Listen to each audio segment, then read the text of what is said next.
आज के इस सामाजिक न्याय महासम्मेलन में अपनी बात को रखने से पहले समय समय पे भारत के इस पावन भूमि पे जन्मे सभी संतों गुरुओं महापुरुषों को नमन करता हूं। करुणा के सागर तथागत बुद्ध जी, सदगुरु रविदास जी महाराज, भगवान वाल्मीकि महाराज, गुरु नानक देव, संत कबीर, गुरु घासीदास, संत गाडगे जी महाराज, नारायणा गुरु, जिनकी आज जयंती भी है। और समय समय पे सामाजिक परिवर्तन के जो अग्रदूत पैदा हुए, जिन्होंने अपने जीवन का हर एक पल कमजोरों, शोषितों, किसानों, नौजवानों, मजदूरों, महिलाओं की तरक्की के लिए लगाया। राष्ट्रपिता ज्योतिबा फूले, छत्रपति साहू जी महाराज, पेरियार रामास्वामी नायकर, पेरियार लल्लू यादव, बाबू जगदेव प्रसाद कुशवाहा, जननायक कपूरी ठाकुर, महामना रामस्वरूप वर्मा, भगवान बिरसा मुंडा, मान्यवर पीरा भाना वाल्मीकि साहब, करोड़ों शोषितों, वंचितों को भारत में वास्तविक आजादी के करीब ले जाने वाले विश्वरत्न डॉक्टर बाबा साहब अम्बेडकर जी को नमन करता हूं।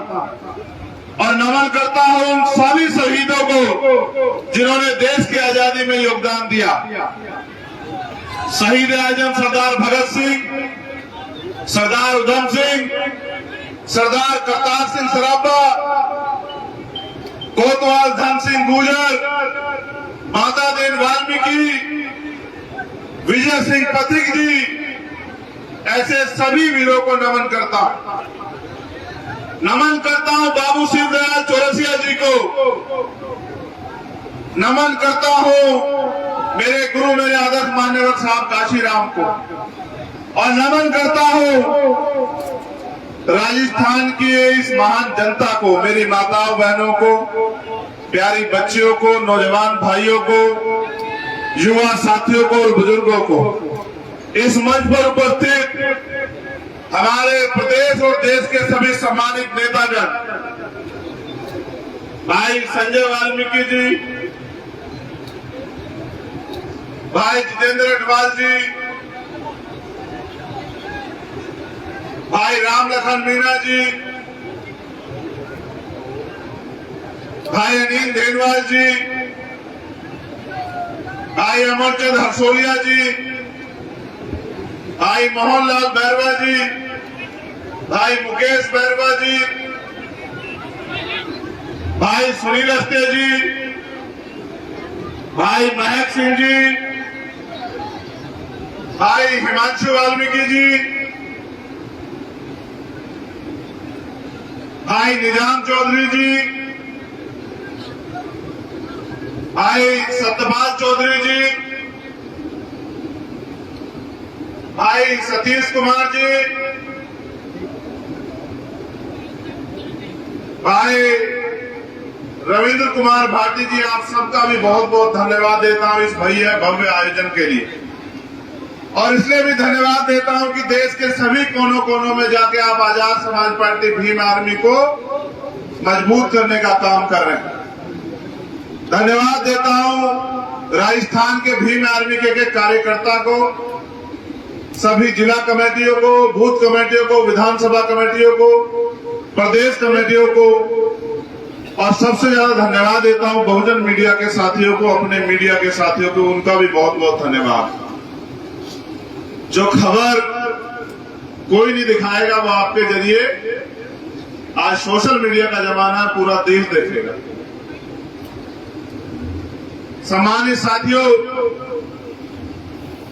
पिछले 6 न्यायिक सम्मेलन हमने किए राजस्थान के अलग अलग कोनों में, और 7वां सामाजिक न्याय सम्मेलन समापन हमें वो यहां करना था। ये प्रदेश की राजधानी है, उसके साथ साथ जो हमारी साइकिल यात्रा, सामाजिक परिवर्तन आर्थिक मुक्ति साइकिल यात्रा जो चली हुई है, वो भी आगे बढ़ेगी और अलग अलग विधानसभाओं में हमारी सभाएं भी होंगी। और मेरा यह अटल विश्वास है कि इस बार राजस्थान की धरती ऐतिहासिक निर्णय लेगी और अमीरों को नकार के गरीबों के बच्चों को ताकत देने का काम करेगी। ऐसा मेरा विश्वास है राजस्थान में इसका। यहाँ की सरकार से भी मुझे बहुत कुछ कहना है। कहना इसलिए है क्योंकि हम लोग प्रदेश की राजधानी में हैं। जैसी चमक सूर्य की मेरे चेहरे पे पड़ी है, ऐसी चमक आपकी जिंदगियों में आ जाए। यही पूरा आंदोलन है, यही पूरा संघर्ष है, यही लक्ष्य है। और ये चमक तब तक रहेगी जब तक आप लोग संघर्ष करोगे। जिस दिन आपने संघर्ष का रास्ता छोड़ के सुविधा का रास्ता इख्तियार कर लिया, ये चमक भी चली जाएगी मेरे साथियों। इस बात को आप लोग याद रखना। तो जैसा मैंने कहा कि यहाँ की सरकार से भी बात करनी है, लेकिन यहाँ की सरकार के साथ यहाँ अपने लोगों से भी बात करनी है कि वो क्या चाहते हैं। अगर आप इन सरकारों से खुश हो, अगर आप इन सरकारों के कार्यकाल से खुश हो, तो फिर आपको आजाद समाज पार्टी को समर्थन करने की कोई जरूरत नहीं। और अगर आप ये मानते हो कि बारंबार आपसे धोखा करके, आपसे झूठे वादे करके आपको ठगा गया है, तो फिर हमारे यहाँ एक कहावत है कि अजमाए हुए को अजमाया हुआ नहीं जाता। अगर आप मानते हैं कि यहाँ सभी सरकारों ने आपको बेबस, लाचार, गुलाम बनाने का काम किया है, तो मेरे साथियों फिर ऐतिहासिक निर्णय लो। क्योंकि भारत में आज लोकतंत्र है और लोकतंत्र में बहुमत का शासन होना चाहिए। जिनका वोट होना चाहिए उनका राज होना चाहिए। लेकिन वोट यहाँ आपके पास है, राज आपके हिस्से में नहीं आया। आपके हिस्से में आया जुल्म, जाति, बेबसी, लाचारी, अन्याय, अत्याचार और खिचती खाल, लुटती अस्मतें, ये आपके हिस्से में आया। बेबसी, लाचारी और कई तरह की बेबसी, लाचारी। अभी यहाँ छात्र संघ चुनाव होते थे, छात्र संघ चुनाव से हवा का पता लगता था। इस बार भीम आर्मी स्टूडेंट फेडरेशन मैदान में आई तो मुख्यमंत्री जी चुनाव से ही मुकर गए।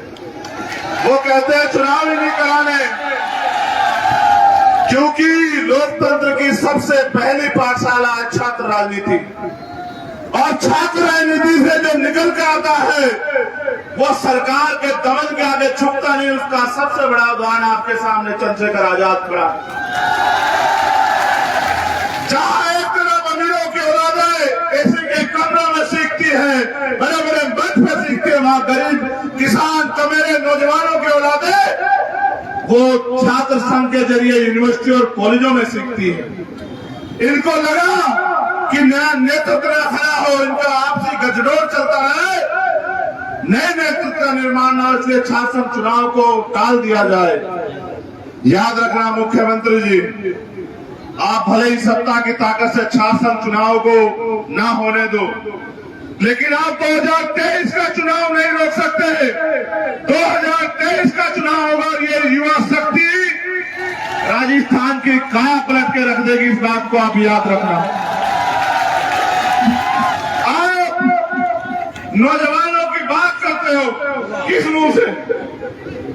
आपकी सरकार में सबसे ज्यादा पेपर लीक होते हैं। गरीबों के भविष्य के, नौजवान लोगों के भविष्य के साथ खिलवाड़ होती है, उनके हिस्से को डका दिया जाता है। मैंने पहली बार सुना बस में बैठ के पेपर दिए जाते हैं। पेपर लीक इतना बड़े पैमाने पे यहाँ होता है और मुख्यमंत्री जी कहते हैं कानून का राज है। जो एक पर्चा सुरक्षित रख पाए वो राजस्थान की जनता को सुरक्षित रख देगी क्या सरकार? आप मुझे बताओ। ये युवाओं के भविष्य के साथ जो खिलवाड़ चल रहा है, इस ढक्कन को हम लोग बंद करने का काम करेंगे 2023 में। आप लोग इस बात को याद रखना मेरे साथियों। मेरे आज भी याद है, यहाँ की सरकार कहती है जब इनके बड़े नेताओं पे अत्याचार होते हैं, या संविधान का हनन होता है। ये कहते हैं कि सरकार, केंद्र की सरकार खराब है, संविधान को नहीं मानती।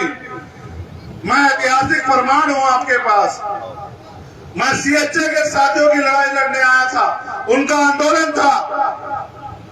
रात को 12 बजे इसी जयपुर से उठा के मुझे सोते हुए को, और सिर्फ मुझे नहीं, मुझे तो आदत था आपकी लड़ाई में हर कीमत चुकाने की, लेकिन जितने भी साथी मेरे साथ आए हुए थे सबको जेल भेजने का काम किया सरकार ने।